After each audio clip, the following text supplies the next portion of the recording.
Hello and welcome. आज आपके LLB first year का जो फर्स्ट सेमेस्टर है उसका चौथा पेपर है, लेबर एंड इंडस्ट्रियल लॉ। 1 घंटे का वीडियो है, 1 घंटे से कम का है। आप इसे कंसिडर होकर सुन लीजिए। लास्ट टाइम के हिसाब से इस वीडियो को तैयार किया गया है कि लास्ट टाइम एग्जाम पेपर से 1 घंटे पहले आप इस वीडियो को सुन के जाइए। आपका पूरा पेपर सही होने वाला है। तो पहले बात करते हैं श्रम कल्याण से आप क्या समझते हैं। श्रम कल्याण की प्रकृति व क्षेत्र पर प्रकाश डालिए।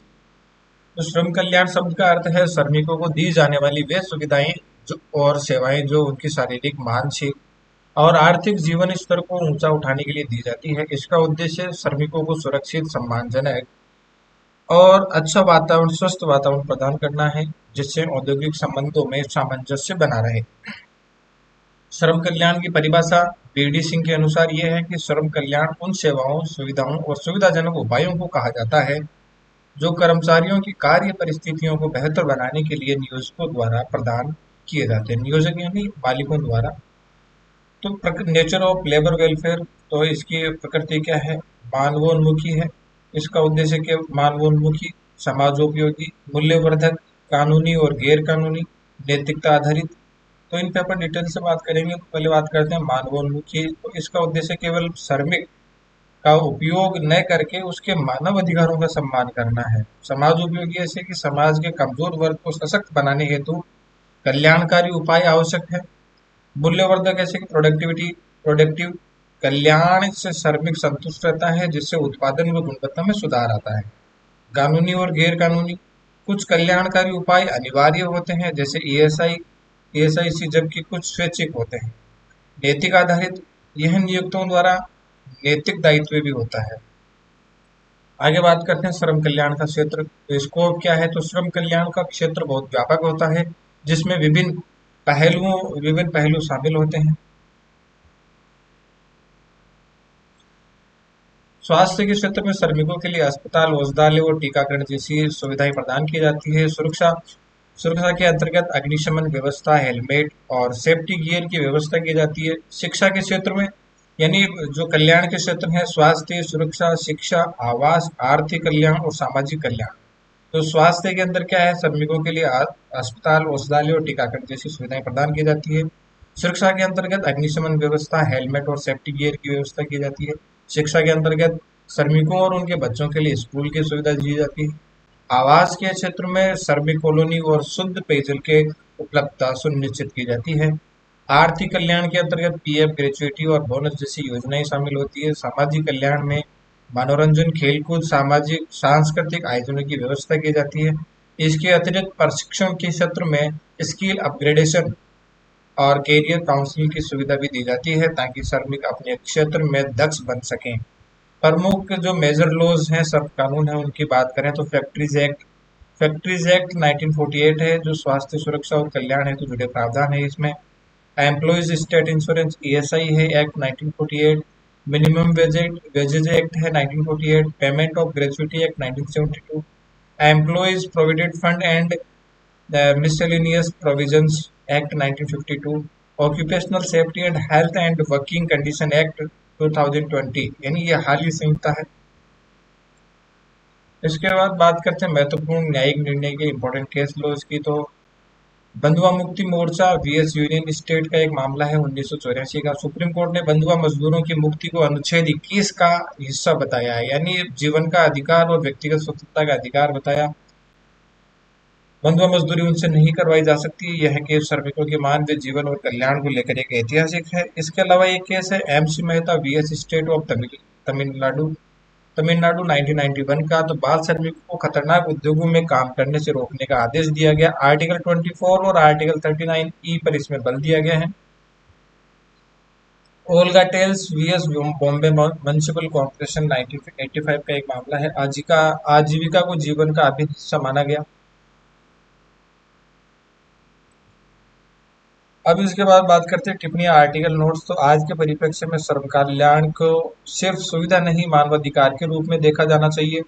श्रमिकों के स्वास्थ्य, सुरक्षित और सामाजिक रूप से समर्थ बनाए बिना कोई भी राष्ट्र विकसित नहीं हो सकता।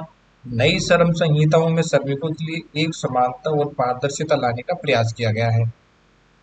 श्रम कल्याण के लिए संवैधानिक प्रावधान तो अनुच्छेद 14 के तहत सभी नागरिकों को समानता का अधिकार प्रदान है, जो ये मौलिक अधिकार है संविधान के भाग 3 में ये दिए गए हैं। अनुच्छेद 15 में भेदभाव निषेध की बात करता है। अनुच्छेद 21 जीवन और व्यक्तिगत स्वतंत्रता के अधिकार की गारंटी देता है। अनुच्छेद 23 के अंतर्गत बाल श्रम और बंधुआ मजदूरी पर प्रतिबंध लगाया गया है। अनुच्छेद 39 में राज्यों को निर्देश देता है, ये नीति निर्देशक तत्वों में आ गए, डीपीएसपी में आ गया, जो संविधान के भाग 4 में है। अनुच्छेद 39 राज्यों को निर्देश देता है कि वे समान वेतन सुनिश्चित करें और श्रमिकों के स्वास्थ्य की रक्षा करें। अनुच्छेद 41 में यह कहा गया है कि राज्य बेरोजगारी, शिक्षा और वृद्धावस्था या असक्षमता की स्थिति में सहायता प्रदान करे। अनुच्छेद 42 यह सुनिश्चित करता है कि श्रमिकों को काम की न्यायोचित स्थिति और महिलाओं को प्रसूति लाभ मिले। मैटरनिटी। अनुच्छेद 43 के अनुसार प्रत्येक नागरिक को आजीविका के लिए उपयुक्त कार्य और सम्मानजनक जीवन जीने का अधिकार मिलना चाहिए। तो ये संवैधानिक जो प्रावधान है, आप इनको एक बार दोबारा रिपीट कर लें, रिवीजन कर लें, क्योंकि ये संविधान बार बार अलग अलग तरीके से पूछे जाते हैं। सामाजिक सुरक्षा की अवधारणाएं, उनके महत्व का विस्तृत विवेचन कीजिए। तो सामाजिक सुरक्षा की बात करते हैं तो कॉन्सेप्ट ऑफ सोशल सिक्योरिटी। तो सामाजिक सुरक्षा से तात्पर्य ऐसे संस्थागत उपायों से है जो किसी व्यक्ति को जीवन में उत्पन्न होने वाले सामाजिक और आर्थिक जोखिम जैसे बुढ़ापा, बेरोजगारी, बीमारी, अपंगता, दुर्घटना, विधवा अवस्था या मृत्यु जैसी परिस्थितियों में वित्तीय व सामाजिक सहायता प्रदान करते हैं। यह राज्य द्वारा नागरिकों, विशेषकर श्रमिकों, कमजोर वर्ग और वंचित समूह को जीवन की न्यूनतम गरिमा सुनिश्चित करने हेतु प्रदान की जाने वाली सुरक्षा की व्यवस्था है। सामाजिक सुरक्षा का महत्व क्या है? Importance of social security. तो आर्थिक सुरक्षा प्रदान करती है, ये मानव गरिमा की रक्षा करती है, सामाजिक असमानता में कमी आती है, श्रमिकों का संरक्षण होता है इसमें, जैसे दुर्घटना, अपंगता या मैटरनिटी आदि की स्थिति में श्रमिकों को लाभ प्रदान करने में सक्षम बनाती है। सामाजिक शांति और स्थिरता, असुरक्षा और तनाव की स्थिति जब होती है तो शांति बनाए रखती है। उत्पादकता में वृद्धि, सुरक्षित और संतुष्ट श्रमिक अधिक प्रभावी ढंग से कार्य करते हैं, उत्पादकता में वृद्धि होती है। भारत में सामाजिक सुरक्षा के उपाय social security measure in India. तो कानूनी उपाय है कि कर्मचारी राज्य बीमा अधिनियम है 1948, ईएसआई एक्ट है, भविष्य निधि अधिनियम है, ईपीएफ है 1942, ये भविष्य निधि अधिनियम, EPF act, ESI act 1948, EPF act 1952 और मातृत्व लाभ अधिनियम मैटरनिटी एक्ट 1961। असंगठित कामगार सामाजिक सुरक्षा अधिनियम 2008, भवन एवं सनिर्माण कर्मकार कल्याण अधिनियम 1996। संवैधानिक प्रावधान इसमें अनुच्छेद 41, 42 और 43 जो डीपीएसपी के अंतर्गत आते हैं, जो राज्य के नैतिक कर्तव्य को दर्शाते हैं।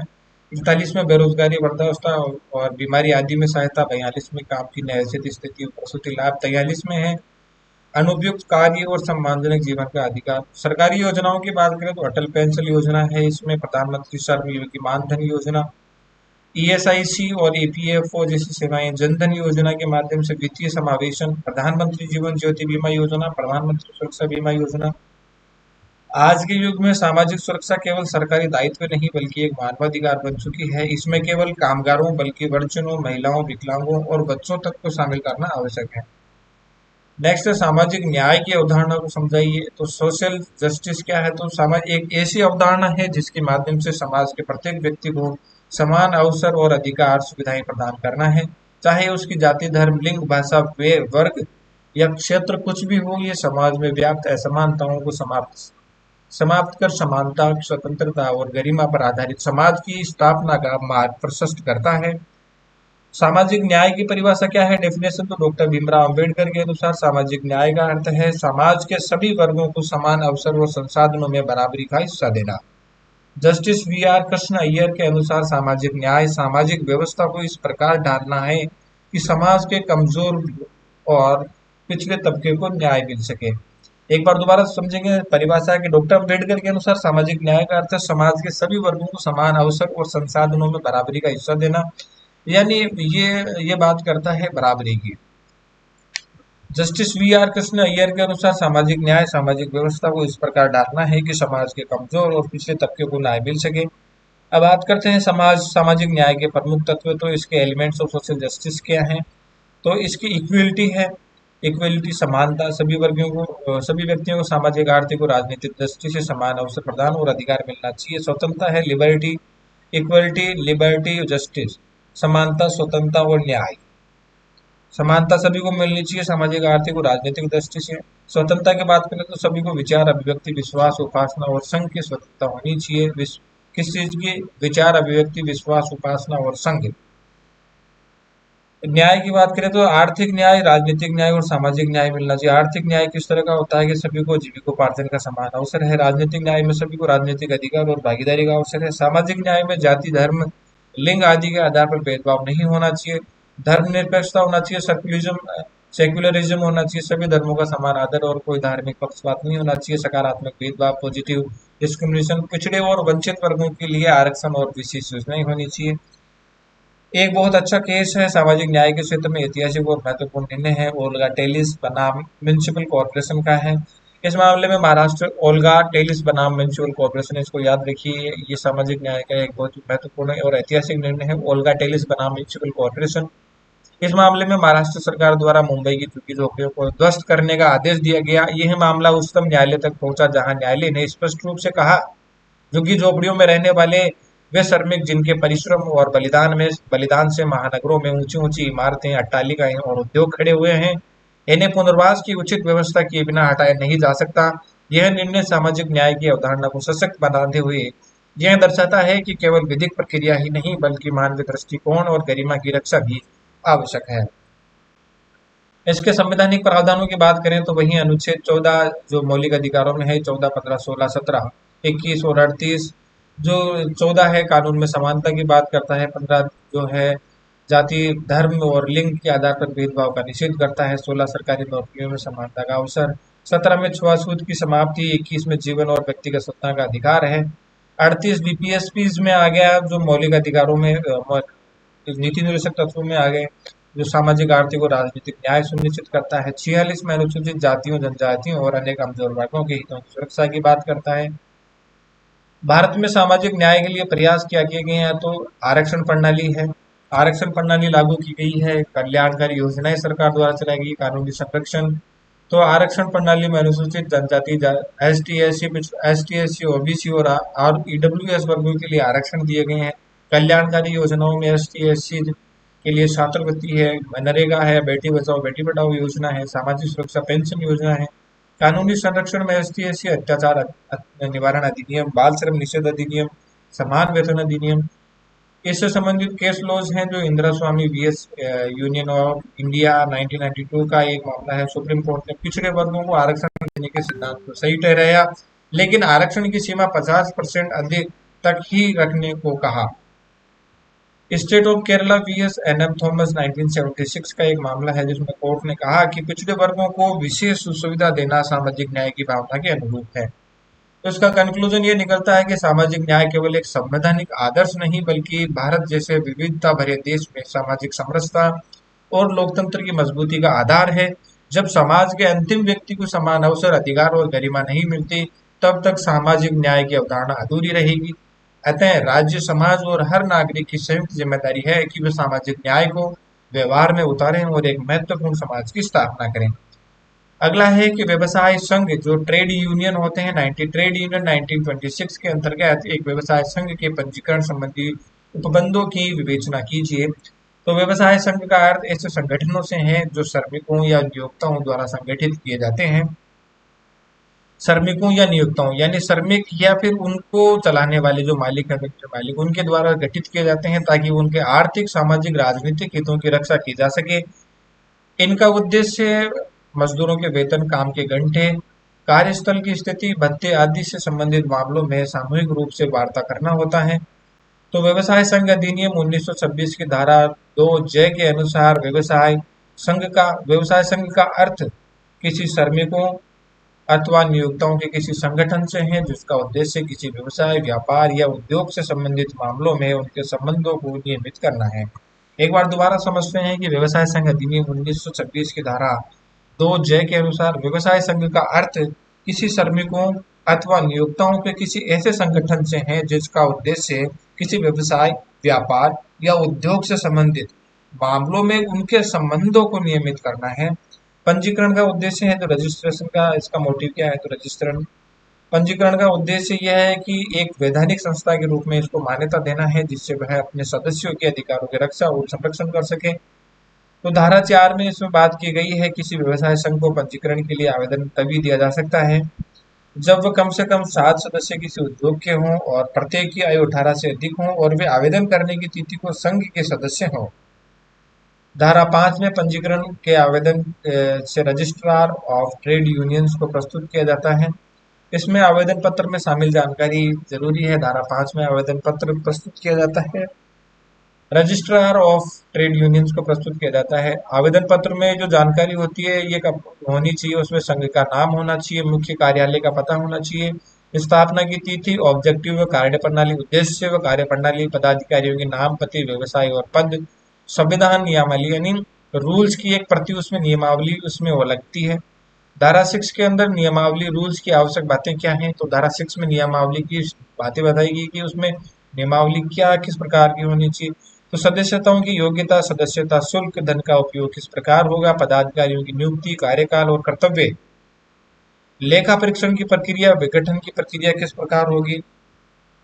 धारा 8 में पंजीकरण प्रमाण पत्र, सर्टिफिकेट ऑफ रजिस्ट्रेशन, यह रजिस्ट्रार को यह संतोष हो जाता है कि संघ ने सभी कानूनी शर्तों को पूरी कर दी है और संघ के प्रमाण पत्र जारी किया जा सकता है। यह तो प्रमाण पत्र संघ को एक कानूनी व्यक्ति यानी लीगल एंटिटी की मान्यता देता है, जो संघ को मुकदमा करने या बचाव करने का अधिकार देता है। ये जो प्रमाण पत्र होता है इसका मतलब ये है कि इसको एक मान्यता मिल जाती है और संघ को मुकदमा करने और बचाव करने का अधिकार देता है। धारा 9 में रजिस्टर में नाम दर्ज करना होता है। धारा 9 के तहत बताया गया है कि रजिस्टर पंजीकृत व्यवसाय संघ का नाम व्यवसाय संघ रजिस्टर में दर्ज करता है। यह रजिस्टर सार्वजनिक दस्तावेज होता है। धारा 10 में पंजीकरण से इनकार करना का प्रावधान है कि संघ का नाम पहले से पंजीकृत किसी अन्य संघ से मिलता जुलता है या नियमावली अधिनियम के अनुसार नहीं है तो वह पंजीकरण से इनकार कर सकता है। रजिस्ट्रार जो है इनकार कर सकता है धारा 10 के तहत। धारा 11 के अंतर्गत पंजीकरण के विरुद्ध में अपील है कि यह रजिस्ट्रार पंजीकरण से इनकार करता है। यदि रजिस्ट्रार पंजीकरण से इनकार करता है तो संघ जो है उच्च न्यायालय में अपील कर सकता है।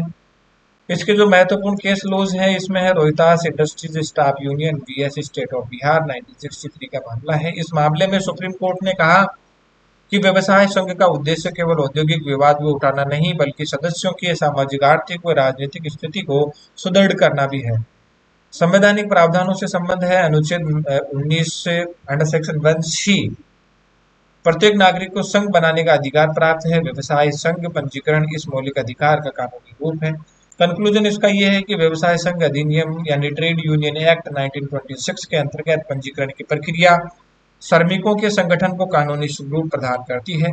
इससे न केवल उनकी एकता व प्रभावशीलता बढ़ती है बल्कि वे अपने अधिकारों की रक्षा के लिए संगठित रूप से कार्य कर सकते हैं। यह जो कानून श्रमिकों के सामाजिक न्याय व कल्याण की दिशा में एक महत्वपूर्ण कदम है। नेक्स्ट बात करते हैं औद्योगिक विवाद अधिनियम। औद्योगिक विवाद अधिनियम 1947 के धारा 2 के अंदर परिभाषित औद्योगिक विवाद परिभाषा और निर्णीत विवादों की सहायता से स्पष्ट कीजिए। यह बताइए कि क्या निजी विवाद औद्योगिक विवाद के अंतर्गत आता है। तो औद्योगिक विवाद को बिल्कुल सरल तरीके से मैंने मेंशन किया है, जो आपको समझ में आएगा कि औद्योगिक विवाद क्या होता है और ये कैसे निजी विवाद के अंतर्गत आता है या नहीं आता है। औद्योगिक विवाद अधिनियम जो है 1947 के धारा 2 के अनुसार जब मालिक यानी नियोक्ता और कर्मचारी काम करने वाले लोग के बीच, जब मालिक और नियोग कर्मचारी यानी नियोक्ता और कर्मचारी के बीच या मालिक और कर्मचारियों के एक समूह के बीच, दोबारा बात करते हैं, जब मालिक और कर्मचारियों के बीच या मालिक और कर्मचारियों के एक समूह के बीच यानी मालिक और कर्मचारियों के बीच और मालिक और कर्मचारियों के समूह के बीच या कर्मचारियों के आपस में कोई झगड़ा ये असहमति विवाद हो जाए तो यह विवाद इस बात से जुड़ा हो कि नौकरी दी जाए या नहीं, नौकरी की शर्तें क्या हो या जैसे वेतन, छुट्टी, काम के घंटे आदि, किसी कर्मचारी को निकाला जाए या नहीं, नौकरी से में सुधार या बदलाव किया जाए या नहीं, तो ऐसे विवाद औद्योगिक विवाद कहा जा सकता है। इसके जो एसेंशियल एलिमेंट्स है इंडस्ट्रियल डिस्प्यूट के वो है कि विवाद नियोक्ता और कर्मचारियों के बीच होना चाहिए, विवाद रोजगार, गैर रोजगार और सेवा की शर्तों से संबंधित हो, विवाद व्यक्तिगत नहीं सामूहिक होना चाहिए जब तक कि उसे श्रमिक यूनियन या पर्याप्त श्रमिकों का समर्थन प्राप्त न हो। क्या निजी विवाद औद्योगिक विवाद है, तो सामान्य रूप से निजी विवाद जो इंडिविजुअल डिस्प्यूट है औद्योगिक विवाद नहीं होता है, लेकिन यदि उस विवाद निजी विवाद को श्रमिक संघ या काफी संख्या में कर्मचारी समर्थन दें तो ये विवाद औद्योगिक विवाद बन जाता है। केस लॉज के माध्यम से समझेंगे। एक केस लॉ है workman of Dimakuchi tea state of management 1958 का। सुप्रीम कोर्ट ने कहा कि कोई भी विवाद तभी औद्योगिक विवाद कहलाता है जब उसमें कार्यस्थल का संबंध हो, विवाद नियोक्ता और श्रमिक वर्ग के बीच में हो और विवाद सामूहिक हित का हो। एक दूसरा केस लो है Indian Express newspaper limited vs their workman AIR 1963। इसमें निर्णय हुआ, सुप्रीम कोर्ट ने कहा कि यदि किसी कर्मचारी के व्यक्तिगत मामलों को ट्रेड यूनियन द्वारा समर्थन प्राप्त हुआ है तो वह भी औद्योगिक विवाद माना जा सकता है। एक केस लो जो है सिंडिकेट बैंक का बीके, इसमें बीएस के उमेश नायक है। निर्णय इसमें यह हुआ कि व्यक्तिगत विवाद को औद्योगिक विवाद के रूप में मान्यता तब मिलती है जब ट्रेड यूनियन उसे उठाए और मामला कर्मचारियों के हित से जुड़ा हो। नेक्स्ट इसका कंक्लूजन ये है कि व्यक्तिगत विवाद तब तक औद्योगिक विवाद नहीं हो सकता जब तक उसे समूह समर्थन या ट्रेड यूनियन का समर्थन नहीं न मिल जाए। औद्योगिक विवाद का मुख्य उद्देश्य संगठित मजदूर हितों की रक्षा करना है। उद्योग की परिभाषा अपन समझ लेते हैं कि आपको दूसरे उद्योग की परिभाषा मैंने शुरुआत में मेंशन नहीं की। तो सेक्शन 2J के अंतर्गत इंडस्ट्रियल डिस्प्यूट की की विवाद औद्योगिक की परिभाषा ये है कि ऐसा कोई भी व्यवस्थित गतिविधि जिसमें कार्यकारी सहयोग के साथ किसी कार्य का उत्पादन, आपूर्ति या वितरण किया जाता है, चाहे वो वस्तुएं हो, सेवाएं हो या जिसमें श्रमिकों की भागीदारी हो, चाहे वह लाभ कमाने के उद्देश्य से हो या न हो।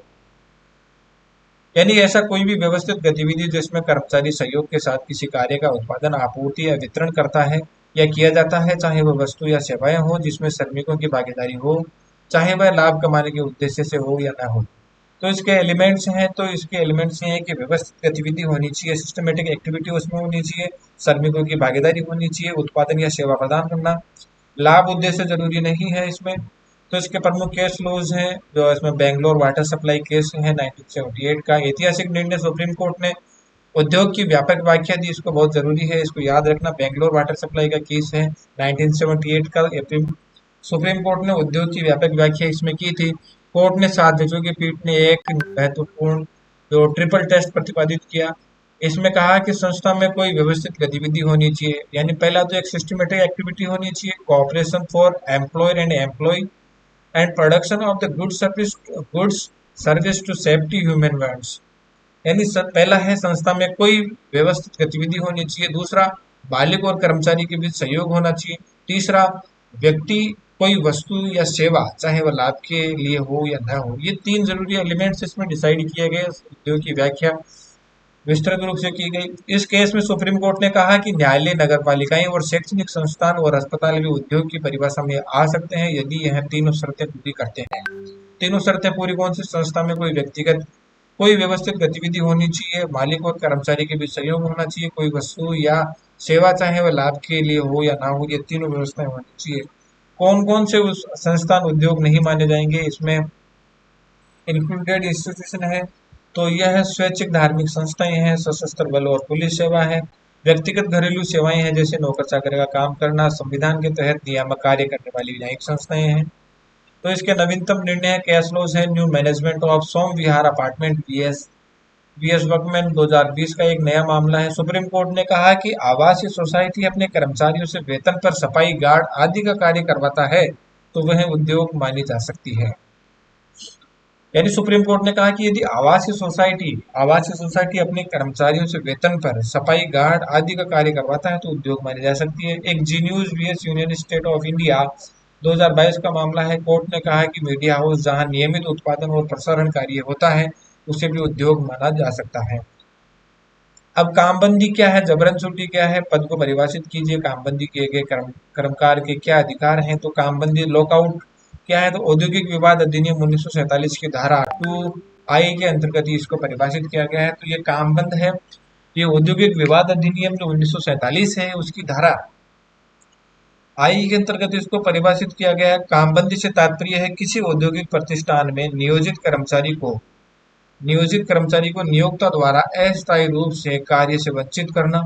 यानी किसी भी फैक्ट्री या किसी भी प्रतिष्ठान में जो नियोजित कर्मचारी है जो काम कर रहा है उसको नियोक्ता यानी मालिक द्वारा अस्थायी रूप से कार्य करने से वंचित करना। अथवा नियोक्ता द्वारा कार्य में भाग लेने से मना करना, कर्मचारियों को प्रतिष्ठान में प्रवेश करने से रोकना। उस स्थिति में जब यह कार्य किसी औद्योगिक विवाद के परिणाम स्वरूप या दबाव बनाने के उद्देश्य से किया गया हो, यानी इनकी शर्तें ये होनी चाहिए कि उस स्थिति में जब यह कार्य यानी उसको भाग लेने से मना किया हो, किसी नियोक्ता द्वारा प्रतिष्ठान में प्रवेश एंट्री करने से रोक दिया जाए, तो ये तब हो सकता है जब उस स्थिति में कार्य किसी औद्योगिक विवाद के परिणाम स्वरूप या दबाव बनाने के उद्देश्य से किया गया हो। यह एक प्रकार का नियोक्ता द्वारा उठाया गया सामूहिक कदम होता है जो हड़ताल के ठीक विपरीत होता है। यह हड़ताल के ठीक विपरीत होता है क्योंकि हड़ताल में जो कर्मचारी होता है काम बंद करते हैं, जबकि कामबंदी में जो नियोक्ता होता है वो काम बंद कर देते हैं। हड़ताल में कर्मचारी काम बंद करते हैं जबकि कामबंदी में जो है नियोक्ता कार्य बंद करता है। कामबंदी के कारण क्या, रीजन ऑफ लॉकआउट क्या, कर्मचारियों द्वारा अनुशासनहीनता या हड़ताल है, वेतन बोनस या सेवा शर्तों पर विवाद की स्थिति हो सकती है, उत्पादन में गिरावट या आर्थिक कारण हो सकता है, दबाव बनाना या श्रमिक संगठनों को नियंत्रित करना।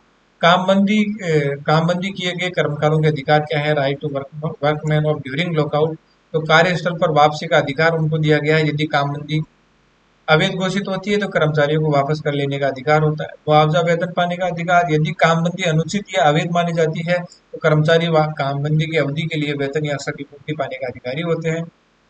एक केस लो है, इसमें Express newspaper limited vs their workers, तो 1962 का मामला है। यदि कामबंदी अवैध हो तो कर्मचारी वेतन पाने के अधिकार है। वैकल्पिक उपाय का अधिकार है कि कर्मकार श्रम कल्याण या औद्योगिक न्यायाधिकरण में शिकायत कर सकते हैं। जो वैकल्पिक कर्मकार श्रम है, जो कर्मकार हैं, जो कर्मचारी हैं, श्रम न्यायालय यानी श्रम न्यायालय और औद्योगिक न्यायाधिकरण में शिकायत कर सकते हैं। संविधान के अनुच्छेद 21 और 39 के तहत जीवन जीने का अधिकार और सम्मानजनक काम करने का अधिकार उन्हें संरक्षण देता है। संघ बनाने और सामूहिक बातचीत का अधिकार, तो कर्मचारी जो ट्रेड यूनियन के माध्यम से जब कामबंदी के खिलाफ सामूहिक रूप से आवाज उठा सकते हैं।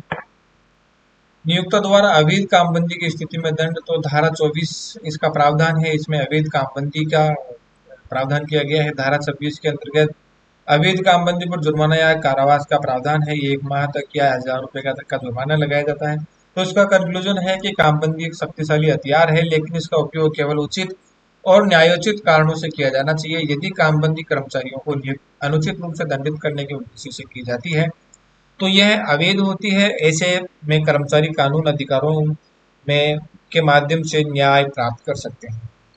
औद्योगिक विवाद अधिनियम 1947 के अंतर्गत छटनी की परिभाषा का परीक्षण कीजिए। कर्मकारों की छटनी की पूर्व शर्तें क्या है? तो औद्योगिक विवाद अधिनियम 1947 के अंतर्गत छटनी को धारा 2 के में परिभाषित किया गया है। तो छटनी से तात्पर्य है किसी कार्यकारिणी द्वारा किसी औद्योगिक प्रतिष्ठान में कार्यरत कर्मकार की सेवा को समाप्त करना। छटनी का तात्पर्य है कि किसी कार्यकारिणी द्वारा किसी औद्योगिक प्रतिष्ठान में कार्यरत एम्प्लॉय है उसकी सेवा को समाप्त करना।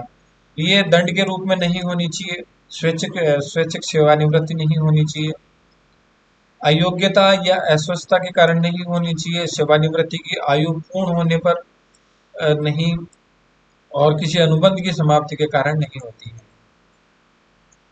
यानी जो छटनी होती है ये किसी दंड के रूप में नहीं होती है। ये स्वैच्छिक सेवानिवृत्ति जब ली जाती है तो उसके रूप में नहीं होती है, अयोग्यता या अस्वस्थता के कारण नहीं होती है, सेवानिवृत्ति की आयु पूर्ण होने पर नहीं होती है, और किसी अनुबंध की समाप्ति के कारण नहीं होती है।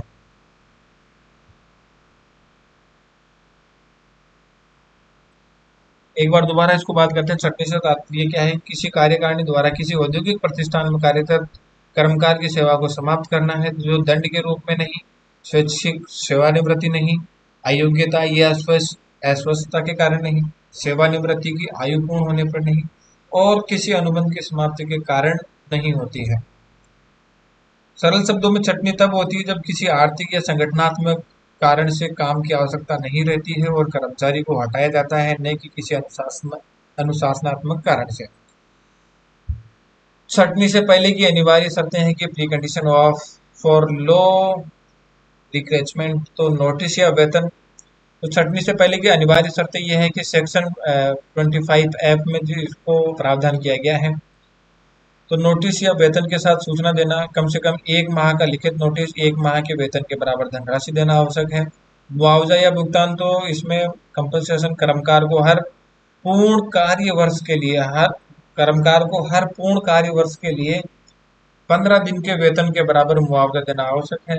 श्रम विभाग को सूचित करना आवश्यक है। यदि प्रतिष्ठान में 100 या उससे अधिक कर्मकार हैं तो धारा 25N के अनुसार, धारा 25 आपको याद रखनी है, जो छटनी की अनिवार्य शर्त है धारा 25 में है, तो 25F में नोटिस या वेतन का प्रावधान है, 25N में श्रम विभाग को नोटिस देने की बात का प्रावधान है। लेट्स कम फर्स्ट गो सिद्धांत 25 सेक्शन 25G में दिया गया है, यानी जो सबसे लास्ट में आएगा, जो सबसे लास्ट में कर्मचारी आएगा उसको सबसे पहले निकाला जाएगा, उचित कारण ना हो। अंतिम अंतिम नियुक्त कर्मकार को पहले हटाना चाहिए जब तक कोई उचित कारण ना हो। यानी ऐसे नहीं है कि जो 5 साल पहले कर्मचारी आया था उसको रखा गया है और जो लास्ट में आया उसको उसको हटा, पहले वाले को हटा दे रहे हैं और लास्ट वाले को रख रहे हैं, नहीं। अगर आपके यहाँ काम की कमी हो गई है या काम की इतने कर्मकारों की आवश्यकता नहीं है, तो सेक्शन 25 कहता है कि अंतिम कर्मकार को पहले हटाना चाहिए, जो अंतिम नियुक्त कर्मकार को पहले हटाना चाहिए जब तक कोई उचित कारण ना हो। पुनः बहाली का अधिकार, सेक्शन राइट 25H के अंदर यदि छंटनी के संस्थान फिर से बहाली होती है तो छंटित कर्मचारियों को प्राथमिकता दी जाती है।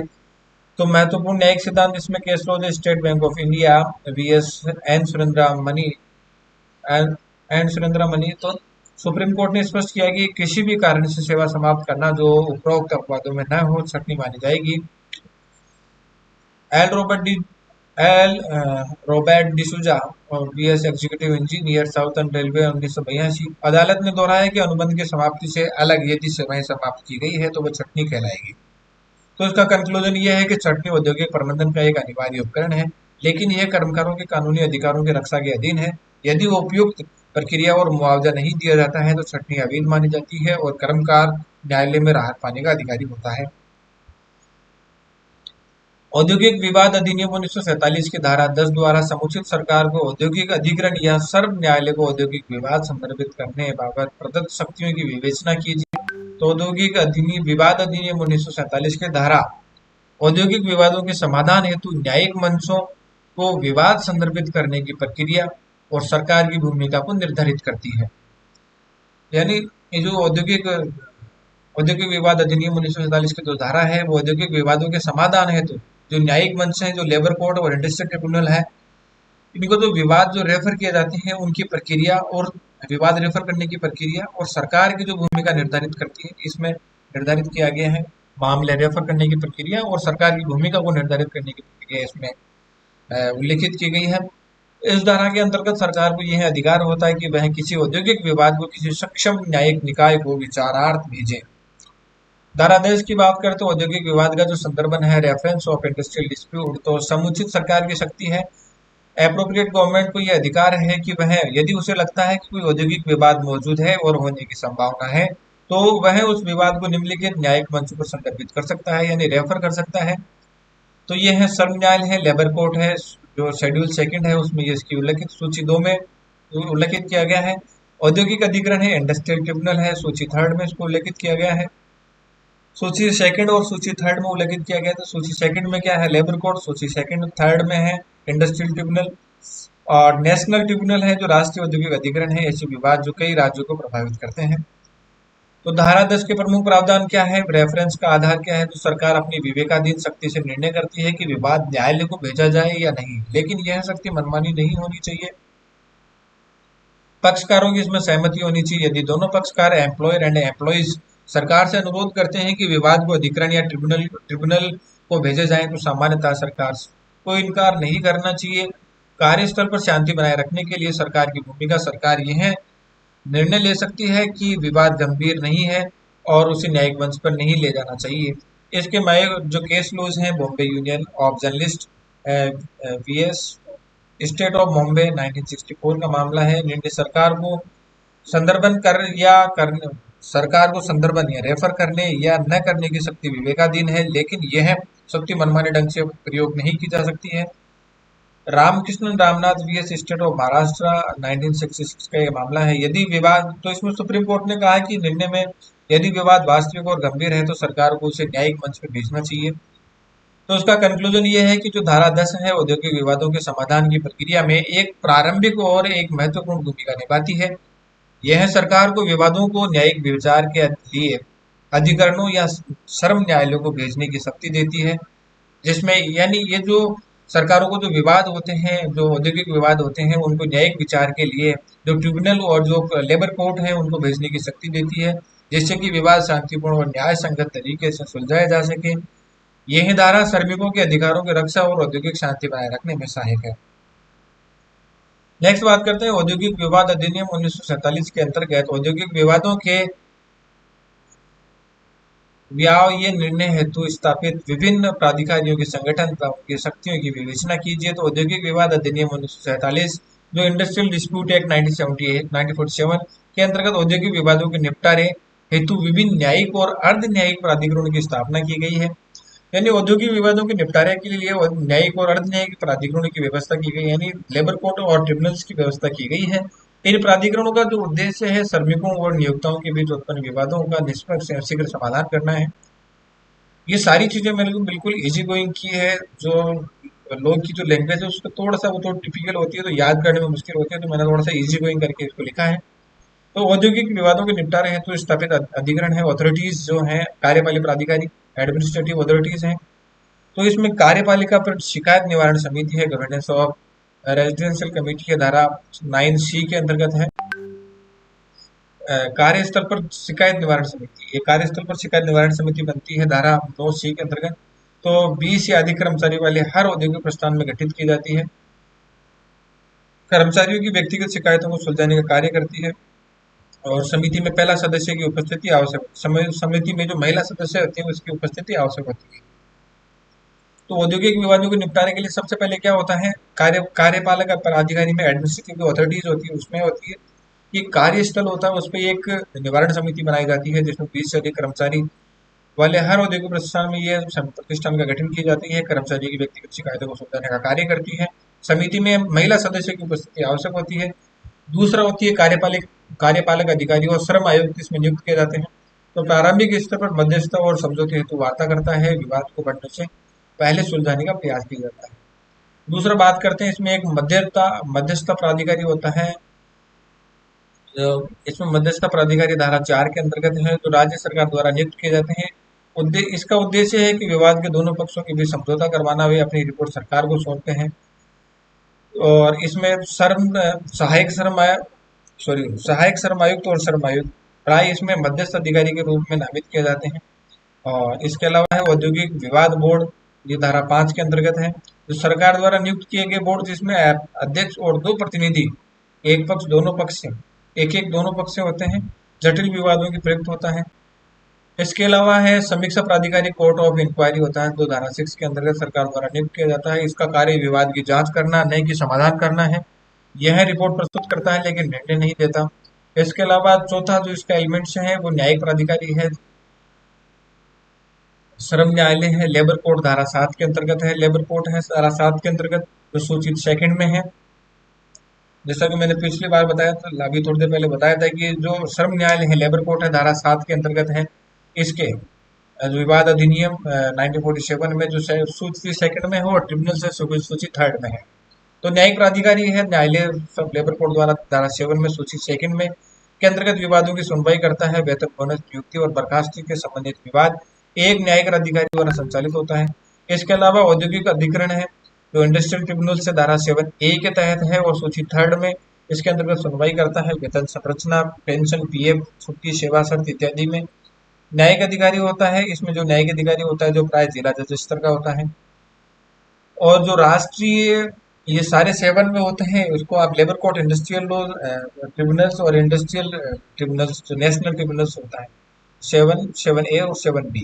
ठीक है, तो राष्ट्रीय औद्योगिक अधिकरण से धारा 7B केंद्र सरकार द्वारा गठित एक जब विवाद एक दो राज्यों से प्रभावित करता है, अध्यक्ष उच्च न्यायालय के न्यायाधीश के स्तर के होते हैं। इसका जो केस लॉज है वर्कमैन फॉर डामाई, एक टी वाला जो बताया था, वर्कमैन ऑफ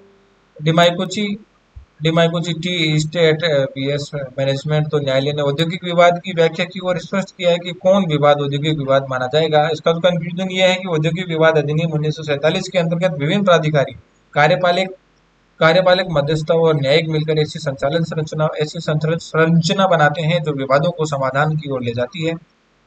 ये प्राधिकारी न केवल श्रमिकों को न्याय दिलाने का कार्य करते हैं, बल्कि औद्योगिक शांति और उत्पादन क्षमता बनाए रखने में भी सहायक होते हैं। नेक्स्ट है जनहित याचिका किसे माना जाता है और ये कौन दायर करता है। तो जनहित याचिका जिसे हम PIL कहते हैं, ये कानूनी माध्यम है जिसके माध्यम से कोई भी व्यक्ति या संस्था सार्वजनिक हित में न्यायालय का दरवाजा खटखटा सकता है, भले ही उसे व्यक्तिगत रूप से उस मामले में कोई हानि या क्षति न हुई हो। तो जनहित याचिका किसे माना जाता है। जनहित याचिका वह याचिका होती है जो समाज के किसी बड़े वर्ग, विशेष रूप से गरीबों, वंचितों या अधिकार विहीन लोगों के हित में न्यायालय में दायर की जाती है, जब उनकी आवाज स्वयं नहीं उठाई जा सकती। कौन जनहित याचिका दायर कर सकता है। तो कोई भी नागरिक, सामाजिक कार्यकर्ता, NGO या संस्था ये दायर कर सकती है। वह व्यक्ति जिसे उस विषय में प्रत्यक्ष हानि नहीं हुई हो, लेकिन जो सार्वजनिक हित में न्यायालय में याचिका दाखिल कर सकता है। यानी वह व्यक्ति इसको दायर कर सकता है जिसको प्रत्यक्ष रूप से इसमें हानि नहीं हुई है। सुप्रीम कोर्ट और हाई कोर्ट दोनों में PIL दायर की जा सकती है। तो इसकी जो व्यवस्था की गई है वो कहाँ की गई है। तो संविधान के अनुच्छेद 32 में सुप्रीम कोर्ट में आप कॉन्स्टिट्यूशन, जिसको रेमेडीज भी कहा गया है, उसमें दायर कर सकते हैं। हाई कोर्ट की बात करें तो संविधान 226 के अंतर्गत आप इसमें PIL दायर कर सकते हैं। PIL किन मामलों में दायर की जा सकती है। तो पर्यावरण प्रदूषण है, बाल मजदूरी और बंधुआ मजदूरी है, महिला एवं बाल सुरक्षा, गरीबों को चिकित्सा सुविधा व भोजन न मिलना, भ्रष्टाचार व सरकारी धन की बर्बादी, मूल अधिकारों का हनन। महत्वपूर्ण उदाहरण इसमें है हुसैन आरा खातून बनाम बिहार राज्य 1979। जेल में बंद गरीब कैदियों को मुफ्त कानूनी सहायता और शीघ्र सुनवाई का आदेश दिया गया। MC मेहता बनाम भारत संघ 1986 का मामला है। पर्यावरण सुरक्षा और ताजमहल संरक्षण से संबंधित ऐतिहासिक PIL दायर की गई। लास्ट है कि अंतर्राष्ट्रीय श्रम संगठन या कार्यस्थल पर मौलिक सिद्धांतों और अधिकारों की घोषणा तथा भारत में ट्रेड यूनियन के विकास की प्रक्रिया पर चर्चा करें। तो ILO जो है, इंटरनेशनल लेबर ऑर्गेनाइजेशन, 1998 में यह घोषणा की थी जिसमें यह स्पष्ट किया गया कि सभी सदस्य देशों को, चाहे उन्होंने संबंधित कन्वेंशन को अपनाया हो या नहीं, 4 मूल श्रमिक अधिकारों को सुनिश्चित करना अनिवार्य है।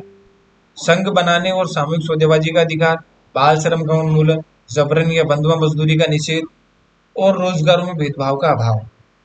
तो पहला क्या है, संघ बनाने और सामूहिक सौदेबाजी का अधिकार। तो कर्मचारी को यूनियन बनाने और सामूहिक रूप से मोलभाव करने का अधिकार है। श्रम कानून का उल्लंघन, तो न्यूनतम आयु से पहले बच्चों से काम नहीं करवाना और खतरनाक कार्य से दूर रखना। जबरन या बंधुआ मजदूरी का निषेध, तो श्रमिकों को बलपूर्वक कार्य करने के लिए बाध्य नहीं किया जा सकता। रोजगार में भेदभाव का निषेध, तो जाति, लिंग, धर्म, रंग आदि के आधार पर रोजगार में भेदभाव नहीं किया जा सकता। ILO की जो सार्वभौमिक जिम्मेदारी माना गया, इन अधिकारों को लागू करना ILO की सार्वभौमिक जिम्मेदारी माना गया है। तो भारत में ट्रेड यूनियन के विकास की प्रक्रिया की बात करें तो उसको 4 प्रकार से देखा गया है। तो सबसे पहले बात करते हैं औपनिवेशिक काल से लेकर आज तक कई चरणों में हुआ है। प्रारंभिक काल इसका 1875 से 1918 तक रहा। प्रारंभिक इसका जो संगठन, जैसे कि बॉम्बे मिल्स हेड एसोसिएशन 1819 का रहा। उद्देश्य श्रमिकों को समस्याओं पर चर्चा, पेंशन और वेतन सुधार, लेकिन ये संस्थाएं कमजोर और अनौपचारिक थी। संगठित आंदोलन की शुरुआत 1918 से 1947 तक हुई। इसमें एक केस था PV वाडिया, लाला लाजपत राय, N जोशी जैसे नेताओं की इसमें भूमिका रही। Akhil Bharatiya trade union Congress AITUC की स्थापना 1920 में की गई। 1926 में ट्रेड यूनियन एक्ट 1926 लागू हुआ। ट्रेड यूनियनों को वैधानिक मान्यता मिली। 1926 में ट्रेड यूनियन एक्ट 1926 लागू हुआ, जिसमें ट्रेड यूनियन को वैधानिक मान्यता मिली 1918 से 1947 के बीच में। अब बात करते हैं 1947 से 1941 के बीच के, जो स्वतंत्रता के बाद का काल है। कई राजनीतिक दलों के साथ ट्रेड यूनियनें जुड़ गई और जो कांग्रेस समर्थक थे INTUC और HMC जो समाजवादी थे, और जो कम्युनिस्ट और RSS समर्थक आदि। तो औद्योगिक इसमें कई राजनीतिक दलों के साथ ट्रेड यूनियन जुड़ गई, जिसमें कांग्रेस समर्थक है, समाजवादी है, कम्युनिस्ट है और RSS समर्थक है। औद्योगिक विवाद अधिनियम 1947 लागू हुआ और श्रमिकों के अधिकारों की रक्षा के लिए इसमें, यानी पहले इसमें ट्रेड यूनियन एक्ट 1926 लागू हुआ था, 1947 आपका औद्योगिक विवाद अधिनियम लागू हुआ। इसके बाद आर्थिक उदारीकरण के बाद 1991 से अब तक तो निजीकरण, वैश्वीकरण और आउटसोर्सिंग ने ट्रेड यूनियनों की भूमिका को चुनौती दी। संगठित क्षेत्र में यूनियनों का प्रभाव घटा, लेकिन असंगठित क्षेत्र में नई पहलें हुई। सोशल मीडिया, डिजिटल माध्यमों से श्रमिकों की आवाज उठाने के लिए नए तरीके सामने आए। तो इसका कंक्लूजन ये है कि आईएलओ की घोषणा ने श्रमिकों के अधिकारों को एक वैश्विक मानक प्रदान किया है, जबकि भारत में ट्रेड यूनियनें सामाजिक जो ऑर्गेनाइजेशन है, ट्रेड ऑर्गेनाइजेशन है, राजनीतिक, सामाजिक, आर्थिक, राजनीतिक संघर्षों के माध्यम से मजदूरों को संगठित करने और उनके अधिकार सुरक्षित करने में सहायक रही है। यदि आप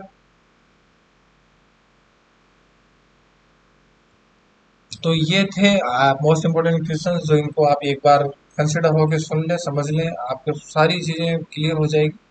okay, thank you, best of luck, आप अपना एग्जाम क्लियर करें, धन्यवाद।